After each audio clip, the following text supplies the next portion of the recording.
ధ్యానం చేసుకుందాం.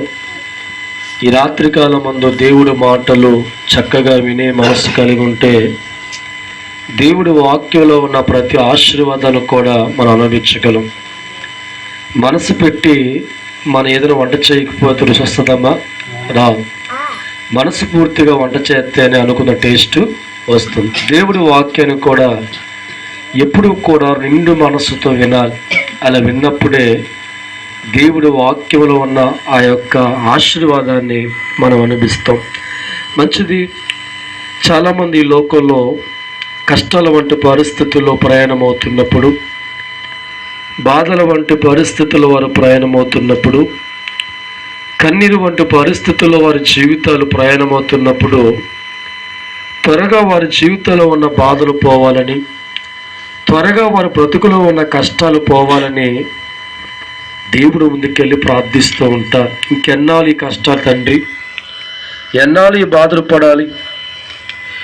నీతో ఉన్నాం, నీతో నడుస్తున్నాం, కానీ మా జీవితాలు ఇంకా కష్టాలు ఉన్నాయి, ఇంకా బాధలు ఉన్నాయని త్వరగా కష్టాల నుంచి బయటకు రావడానికి, త్వరగా బాధల వంటి పరిస్థితుల్లోంచి బయటికి రావడానికి దేవుడు ముందుకెళ్ళి మాట్లాడుతూ, కొన్ని సందర్భాల్లో ఇంకా కష్టాలు ఉంటే, ఇంకా బాధలు ఉంటే దైవజనమ దేవుడి చేతుల్లోంచి బయటకు వచ్చి ఆ కష్టాల నుంచి బయటపడాలని పరిగెత్తేవారు ఈ లోకంలో చాలామంది ఉంటారు.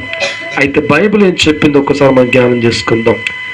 ప్రసంగి గ్రంథం సమర్పించు. ప్రసంగి గ్రంథం 3వ అధ్యాయము 1వ వచనాన్ని ధ్యానం చేసుకుందాం. ప్రతి దానికి సమయము కలదు, ఆకాశము కింద ప్రతి ప్రయత్నమునకు చాలు. దేవుడి స్తోత్రం. పరిశుద్ధ గ్రంథంలో దేవుడి వాక్యాన్ని మనం బాగా పరిశీలిస్తూ ఉంటే ప్రతి దానికి కూడా దేవుడి లోకంలో ఒక సమయాన్ని నిర్ణయించారు. కానీ కష్టాల్లో ఉన్న మనిషి ఆ సమయం వచ్చే వరకు కూడా దేవుడి చేతుల్లో ఉండలేక దేవుడి చేతుల్లోంచి బయటకు వచ్చి వారి జీవితంలో ఉన్న కష్టాలు పోగొట్టుకోవాలని, బాధలు పోగొట్టుకోవాలని, కన్నీరు వంటి పరిస్థితుల నుంచి బయటపడాలని అనేకులు ఈ లోకంలో ప్రయత్నం చేస్తూ ఉంటారు. కానీ దేవుడి వాక్యం అంటుంది, ప్రతి దానికి కూడా ఒక సమయాన్ని నేను కేటాయించాను. దేవుడి స్తోత్రం. మనిషిగా ఈ లోకంలో చేస్తున్న ప్రతి ప్రయత్నానికి కూడా ఒక సమయం కలదని దేవుడు మాట్లాడుతూ ఉన్నా. ఈరోజు నీవు కూడా దేవుడి సన్నిధిలో ఉండి దేవుడితో నడుస్తూ దేవుడికి లోబడుతున్న సందర్భాల్లో అనుకున్న సమయానికి, నీవు అనుకున్న సమయానికి అనుకున్న కష్టం నుంచి బయటికి రానప్పుడు, నీవు అనుకున్న సమయానికి అనుకున్న ఇబ్బందుల నుంచి బయటికి రానప్పుడు, ఒకవేళ నీవు కూడా దేవుడి చేతుల్లో ఉండవలసిన మనము బయటకు వచ్చి గొప్పవారిగా మారుదాం అనుకున్నప్పుడు ఎక్కడికి వెళ్ళి మన జీవితాలు ఏమంట ఆ పరిస్థితులు బయటికి రాలేం. దేవుడి స్తోత్రం.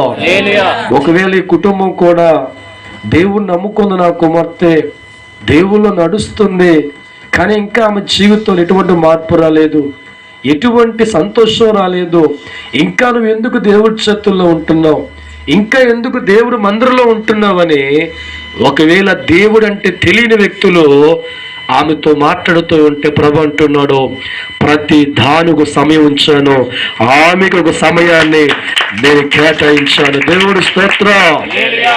హల్లెలూయా.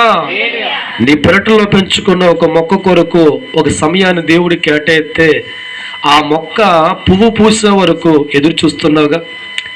నువ్వు పెంచుకున్న ఒక గేదెకి దేవుడు ఒక సమయం అప్పగిస్తే ఆ గేదె పెద్దదై పెరిగి ఒక పాలిచ్చే వయసు వచ్చే వరకు కూడా మనిషి ఎదురు చూస్తున్నావుగా.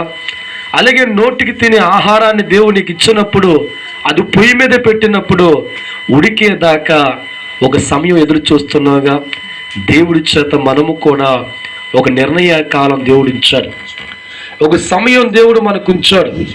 ఆ సమయం వచ్చే వరకు కూడా దైవజనమ మనం దేవుడి చేతుల్లో ఉండగలిగితే, ప్రభు పాదాల వద్ద ఉండగలిగితే, ఆ దేవుణ్ణి గట్టిగా పట్టుకొని వెంబడించే వ్యక్తులుగా ఉంటే ఆ సమయం రాగానే నీకున్న కష్టాలన్నీ దేవుడు యేసు నామములో కొట్టివేస్తాడు. దేవుడు స్తోత్రం. అందుకే ఈ రాత్రి కాలమందు దేవుడు పలుకుతున్న మాట, ప్రతి దానికి కూడా దేవుడు ఒక సమయాన్ని కేటాయించాడు. ఆ సమయం వరకు కూడా నువ్వు ఎక్కడ ఉండాలో బైబిల్ సెలవిస్తుంది. మొదటి పేతురు రాసిన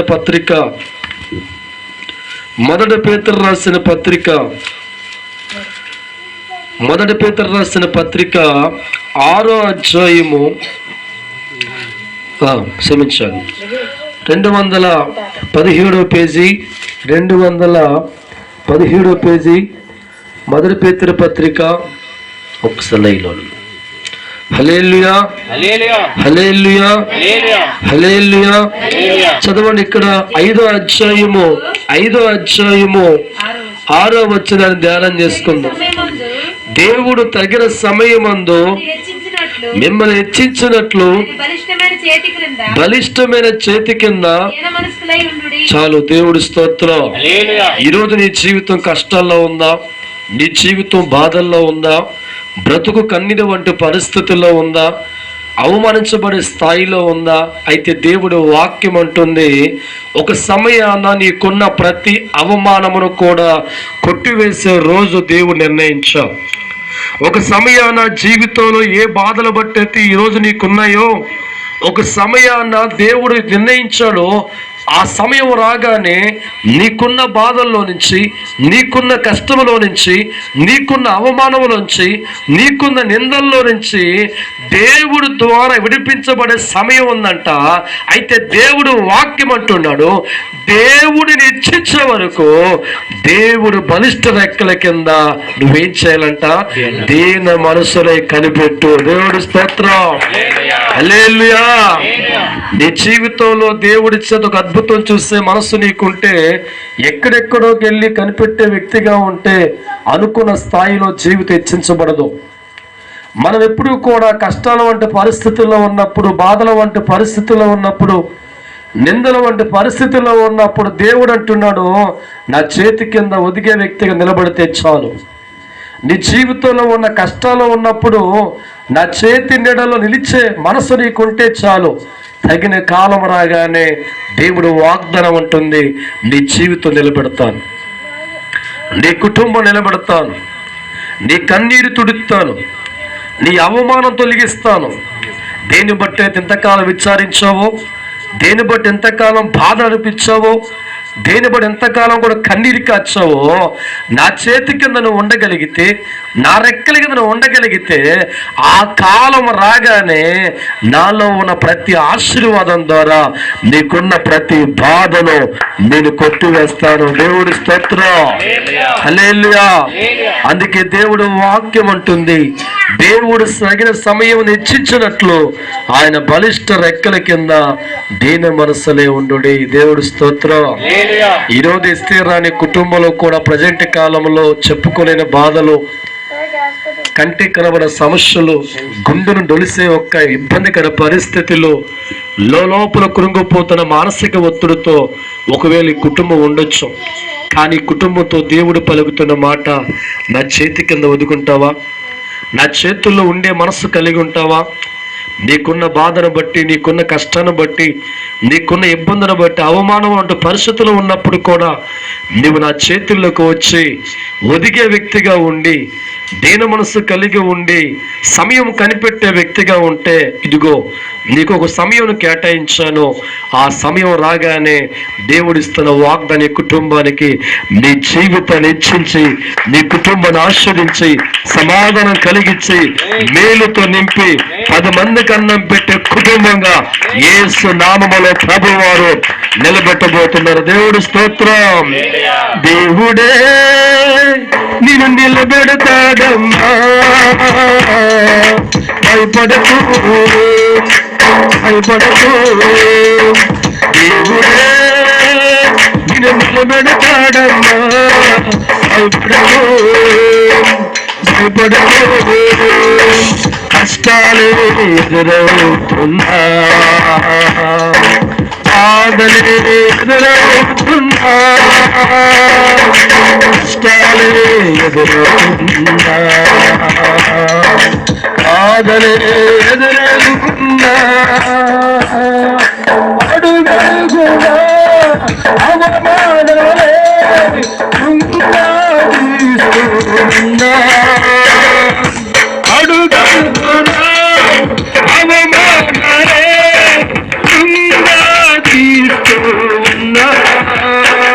నీకొరకే యేసున్నాడు, తగిన కాలమున ఆదుకుంటాడు, నీకొరకే యేసున్నాడు, తగిన కాలమున ఆదుకుంటాడు, తగిన కాలమున ఆదుకుంటాడు.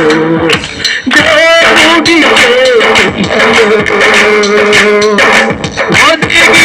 ఒదిగిపోవాలమ్మా,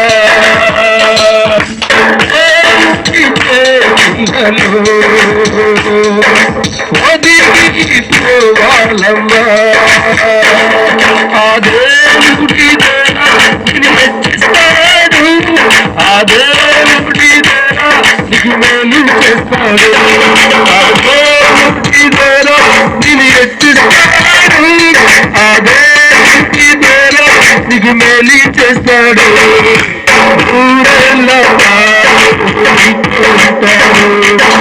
నీ నోటిలో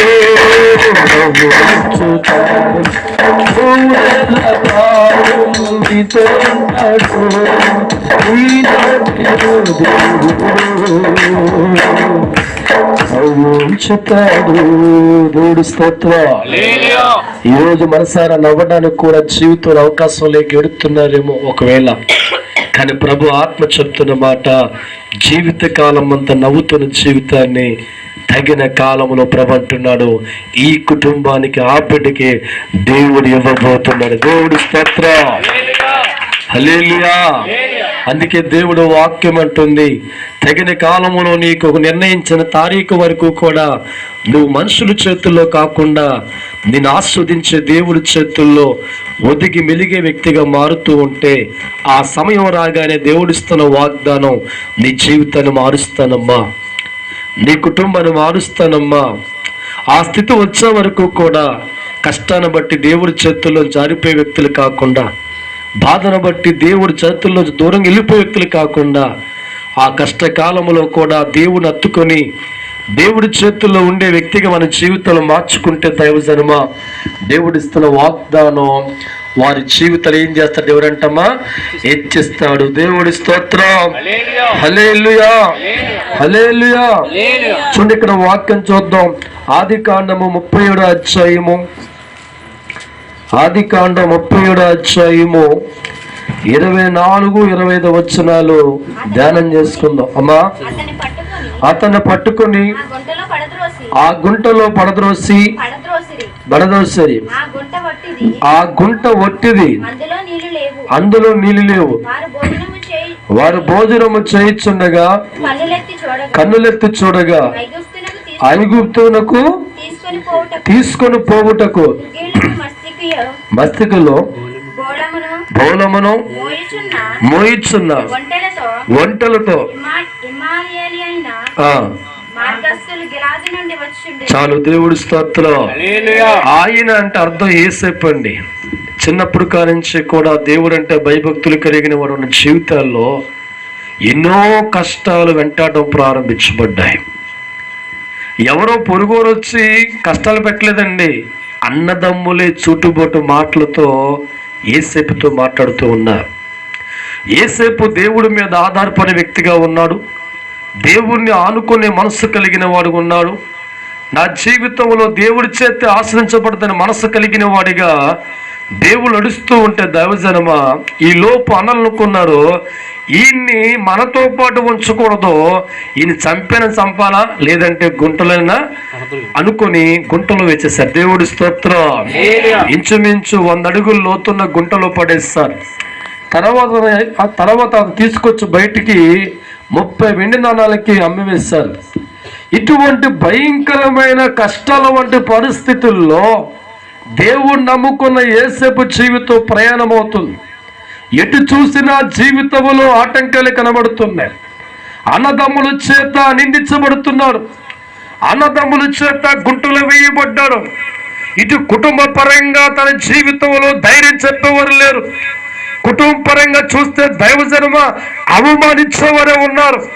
అటువంటి పరిస్థితుల్లో యేసేపు అనుకుంటున్నాడు, నాకు ఒక దినాన్ని దేవుడు కేటాయించాడు, ఆ రోజు రాగానే నేను గొప్పవాడిగా మారిపోతాను. దేవుడి స్తోత్రం, హల్లెలూయా.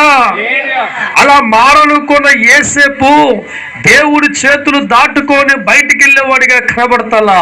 కష్టాల వంటి పరిస్థితుల్లో కూడా దేవుడి చేతుల్లో దీన మనసు కలిగి కనిపెడుతూ ఉన్నాడు. కష్టాలు తరుముతున్నా, బాధలు తరుముతున్నా, నిందలు తరుముతున్నా, అవమానం తరుముతున్నా, స్థితిగతులు విరసగా ఉన్నా, అన్ని దిక్కులు ముయ్యబడిన పరిస్థితుల్లో ఉన్నా, ఎక్కడ ఉన్నా ఇటువంటి పరిస్థితుల్లో ఉన్నా యేసేపు మనసులో ఉన్న సంకల్పం, ఒక సమయం దేవుడు నాకు కేటాయించాడు, ఆ సమయం రాగానే ఏ దేవుడినైతే నమ్ముకున్నానో, ఏ దేవుడినైతే ఆరాధిస్తున్నానో, ఏ దేవుడికైతే ప్రార్థిస్తున్నానో ఆ దేవుని బట్టి నా బంధకాలు కొట్టివేయబడతాయి, నా శ్రమలు కొట్టివేయబడతాయి, నా నిందలు కొట్టివేయబడతాయి, దేవుని బట్టి గొప్పవాడిగా మారుతానని మనసును అనుకొని కష్టాల వంటి పరిస్థితుల్లో దేవుడి చేతుల్లోనే ఉన్న తప్పకుండా దేవుడి స్తోత్రం, హల్లెలూయా. ఒక పక్క అవమానాలు ఈదుకుంటూ వస్తూ ఉంటే అవమానం వంటి పరిస్థితుల్లో కూడా దేవుడి చేతుల్లోనే ఉన్నాడు. ఒక పక్క సొంత అన్నలో చంపడానికి ప్రయాణం చేస్తూ ఉంటే, గుంటలో పడివేస్తూ ఉంటే, అటువంటి పరిస్థితుల్లో కూడా దేవుడి చేతుల్లోనే ఉన్నాడు. నమ్మిన రాజు ఇంట్లో పనిచేస్తే, మోసగించిన భార్య బట్టి జైల్లో పెడితే, అటువంటి పరిస్థితుల్లో కూడా యేసేపు దేవుడు చేతుల కింద ఉండి ఏం చేయాలంట, దీన మనసు అంటాడు దేవుడితో, ప్రభువా నాకు సమయం కేటాయించావు, ఇవన్నీ కొట్టివేయబడతాయి, నువ్వు అనుకున్నది నాకు జరుగుతుంది. దేవుడి స్తోత్రం, హల్లెలూయా. అటువంటి మనస్సు కలిగిన వాడిగా అటువంటి పరిస్థితుల్లో దైవజనమ బలిష్టమైన దేవుడి చేతి రెక్కల కింద యేసేపు జీవితాన్ని కాపాడుకున్నప్పుడు ఒక దినం వచ్చిన తర్వాత అతని జీవితం పరిశీలిస్తూ ఉంటే ఐగుప్తు దేశంలోకి గొప్ప రాజుగా యేసేపు జీవితం మారిపోయింది. ఈరోజు ఈ కుటుంబ పరిస్థితి కూడా అవమానాలు బట్టి, నిందలు బట్టి, ఒకవేళ ఇంటిలో ఉన్న పరిస్థితిని బట్టి ఫ్యామిలీ అందరూ కూడా దుఃఖపడుతూ, దుఃఖములో కొన్ని కోపాలతో మాటలు వస్తూ, ఎందుకే మా కుటుంబంలో పుట్టావు, ఎందుకు అని మాటలు పలుకుతూ ఉండి జీవితంలో వెంటాడుతున్న పరిస్థితులు ఒకవేళ ఎస్తేది రానివ్వండి జీవితంలో ఉంటే, ప్రభు ఆత్మ చెప్తున్నాను, ఒక మంచి జీవితం నీ కొరకు దేవుడు భవిష్యత్తులో ఉంచాడు. దేవుడి స్తోత్రం, హల్లెలూయా. ఆ జీవితాన్ని పొందుకునే వరకు కూడా మనం ఉండవలసింది ప్లేసు ఎక్కడో తెలుసా, దేవుడు రెక్కల కింద దాగి ఉండాలా.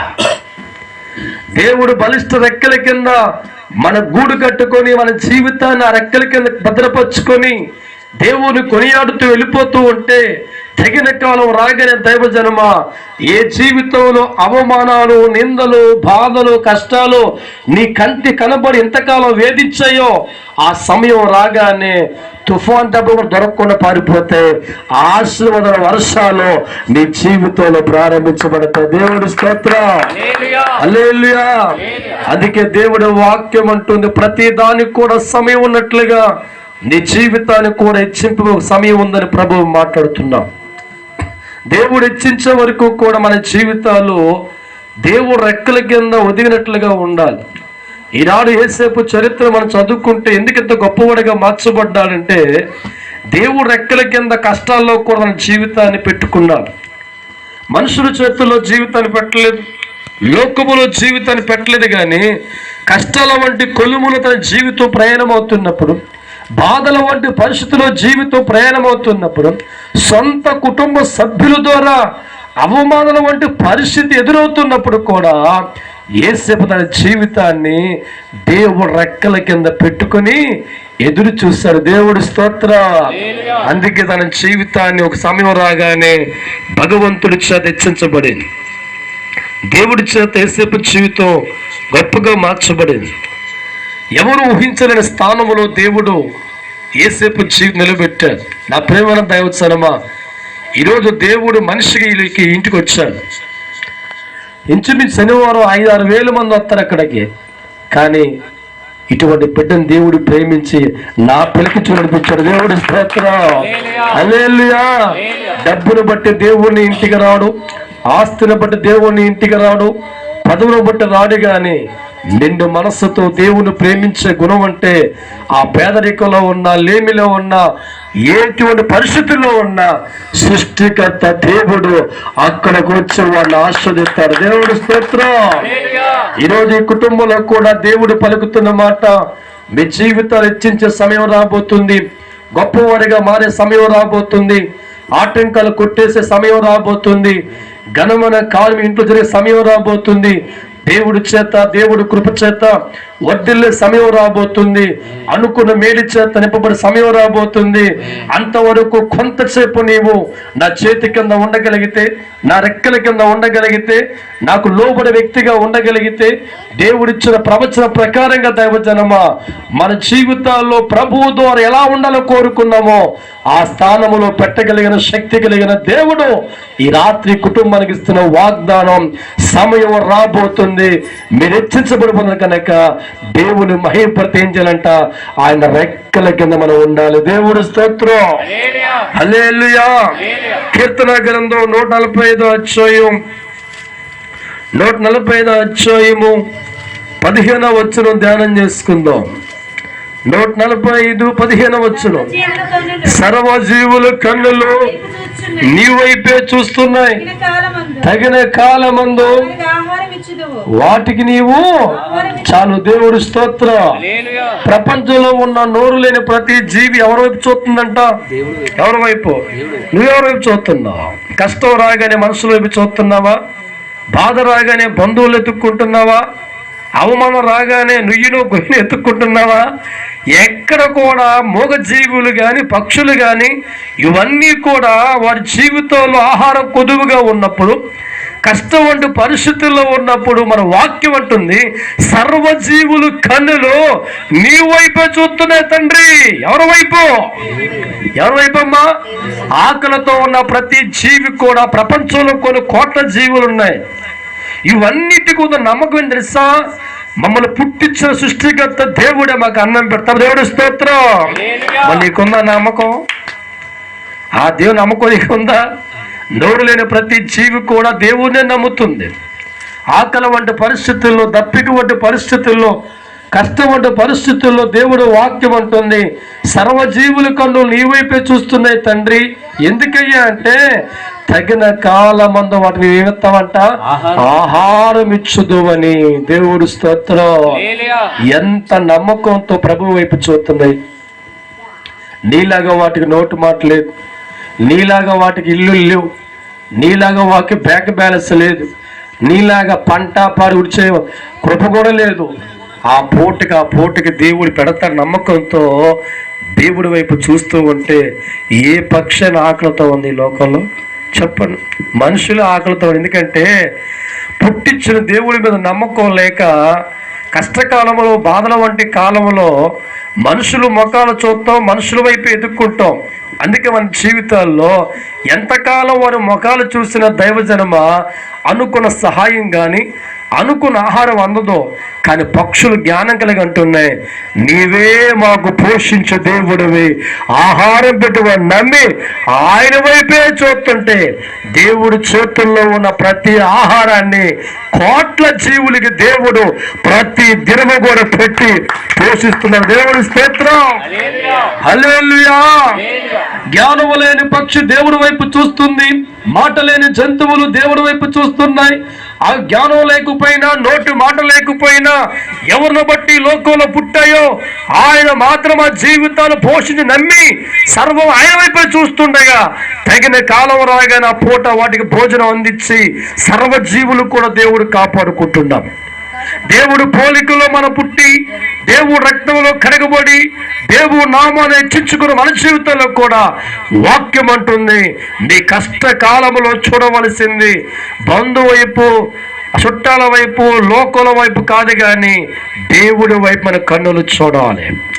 దేవుడు బట్టి నా జీవితం ఆస్వాదించబడుతుందని, దేవుని బట్టి తగిన కాలం గొప్పవారిగా మార్చబడతానని, దేవుని బట్టి సమయం రాగానే ఈకున్న కష్టాలు, బాధలు కొట్టువేయబడతాయని ఒక నమ్మకం పెట్టుకుని నువ్వు దేవుడి వైపే చూస్తూ ఉంటే దైవజనమా, ఆ సమయం రాగానే నీకున్న కష్టాలు, నీకున్న బాధలు, నీకున్న నిందలు, నీ కళ్ళల్లో వచ్చే కన్నీరు, గుండెల్లో ఉన్న బాధ, ప్రతి వేదన ఆ సమయం వచ్చే వరకు నీ కన్నులు ఆయన వైపు చూస్తూ ఉంటే ఆయన గుప్పిట్లో ఉన్న ప్రతి సమాధానం నీకు, నీ ఇంటికి దేవుని నామమున కలుగు. దేవుడు స్తోత్రం. తరాలు మారినా, యుగాలు మారినా, దేవుని మనసు మారదురా. తరాలు మారినా, యుగాలు మారినా, దేవుని మనసు మారదురా. ఆదిలోనే దేవుడు నిన్ను ఎన్నుకున్నాడు, తన బిడ్డగా నీవు కావాలన్నాడు. ఆదిలోనే దేవుడు నిన్ను ఎన్నుకున్నాడు, తన బిడ్డగా నీవు కావాలన్నాడు. అంతా నీ కొరకే సృష్టించాడు, అంతా నీ కొరకే సృష్టించాడు. నీవు మాత్రం దేవుడి కోసం బ్రతకాలని చెప్పుకున్నాడు.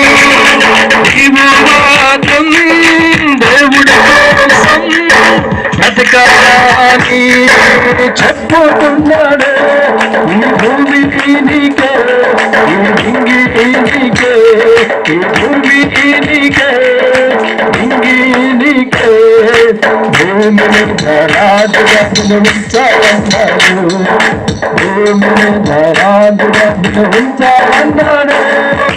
తరాలు మారినా, యుగాలు మారినా, దేవుడి మనసు మారదు. తరాలు మారినా, యుగాలు మారినా, దేవుడి మనసు మారదు.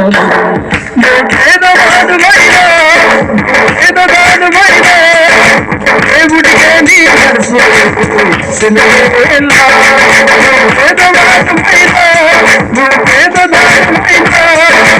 దేవుడికే మనసు సినేలా.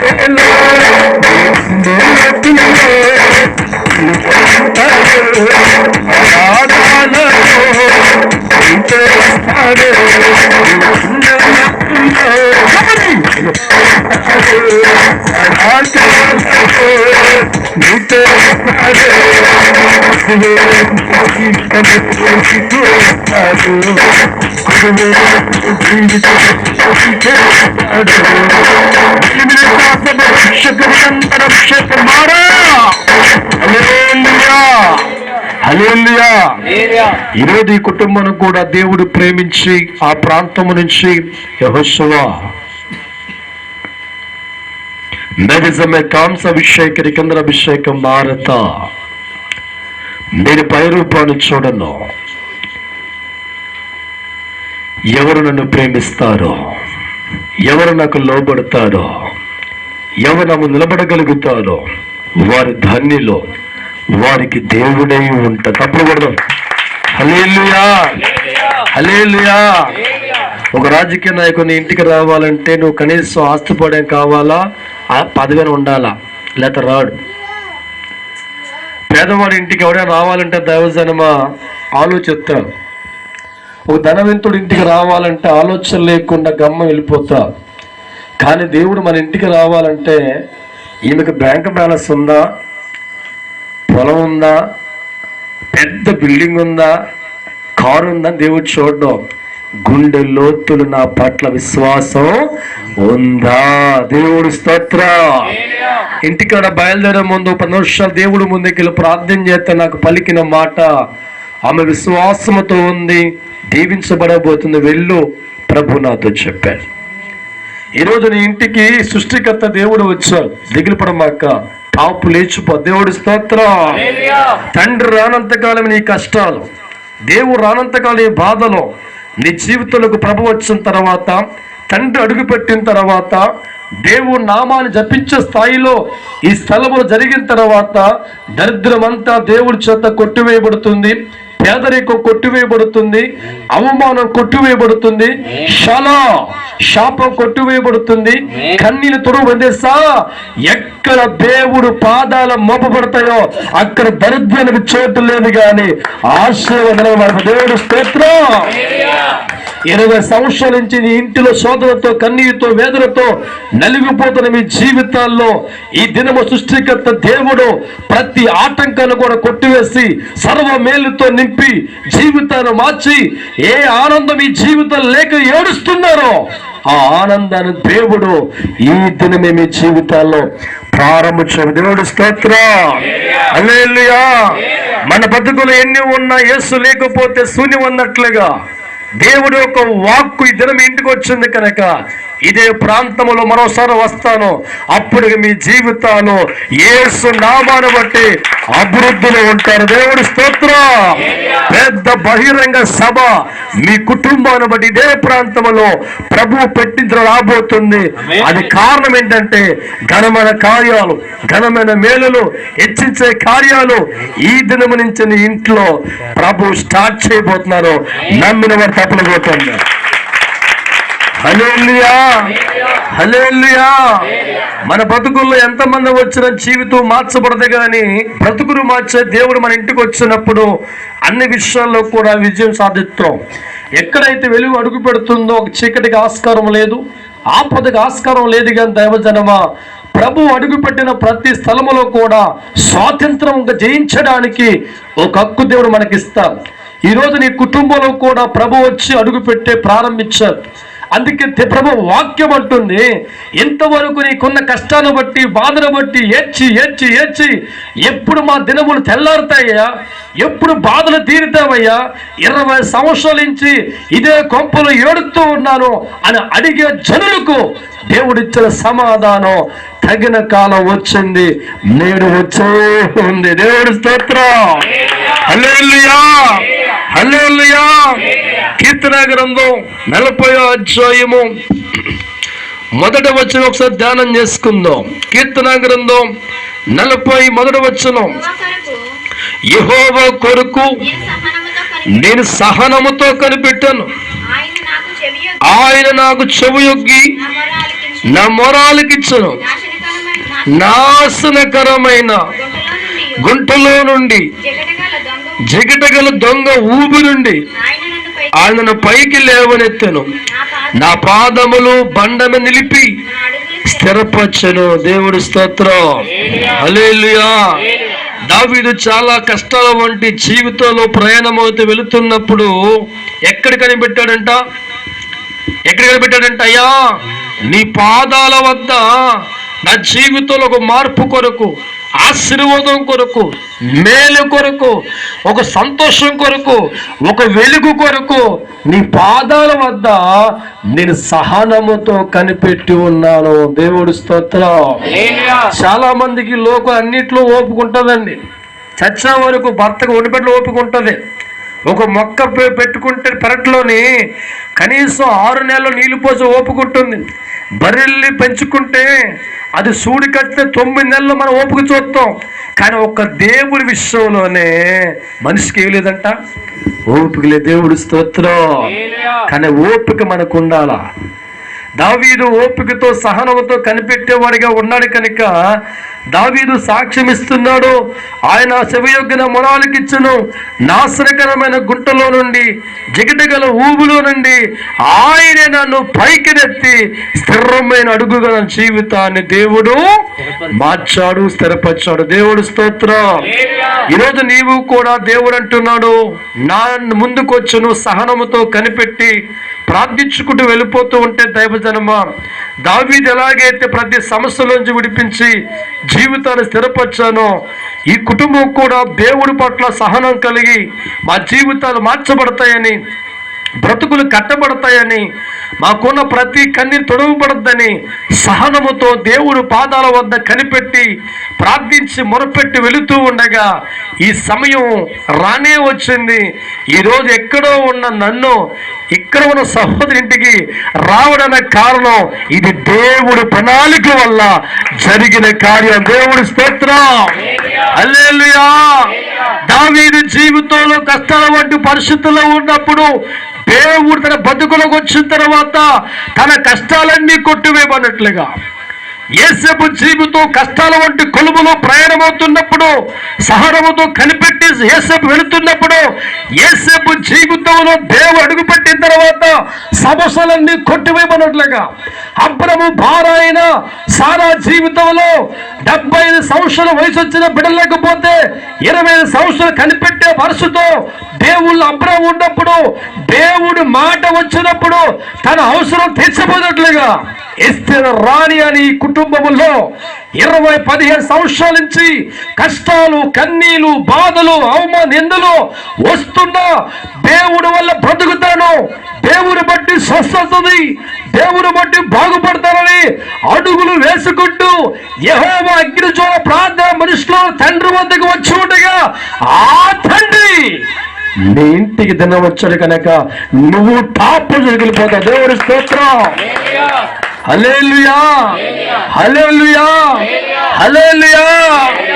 సహనముతో కనిపెట్టుకొని జీవితంలో ముందుకెళ్ళి ప్రభువు పాదాల వద్దకు వచ్చి దేవుడి పని చేస్తూ, అయ్యా నీవు తప్ప నాకెవరూ లేరయ్యా, నాకు వేరే ఆధారం లేదయ్యా, మా స్థితి అంతంత మాత్రం ఉందయ్యా, నన్ను బట్టి తల్లిదండ్రులు ఏడుస్తున్నారయ్యా, ఒక్కోసారి సహనకోలు మాట్లాడుతున్నారయ్యా, దుఃఖముతో పలుకుతున్నారయ్యా, కానీ ప్రభువా నాకంటూ ఒక మంచి జీవితాన్ని నువ్వు ఇవ్వగల తండ్రిని కనిపెట్టేవే. ఆ సహనానికి ప్రతిఫలముగా దేవుడు అంటున్నాడు, దావీదు జీవితాన్ని జిగటమట్టులో నుంచి, నాశనకర గుంటలో నుంచి బయటకు తీసుకొచ్చి మళ్ళా జిగటమట్టులో పడిపోకుండా శ్రేష్టమైన రాజరికి ఇచ్చినట్లుగా ఈరోజు ఈ కుటుంబం దేవుడు అంటున్నాడు, జిగట వంటి సమస్యల్లోంచి నేను విడిపించి ఇక్కడ ఎన్నడూ జిగట్లోని పశువులు వెళ్లకుండా స్థిరమైన ఆశీర్వాదం ఇవ్వబోతున్నాను. అట్టి దీవెన వీరికి వీరి కుటుంబానికి కలుగునుగాక. తల వంచుకు ప్రార్థన చేసుకుందాం. కుమారా, నేను సర్వశక్తి గల దేవుడిని, నా ముందు మోకరించిన వాడు ధన్యుడు,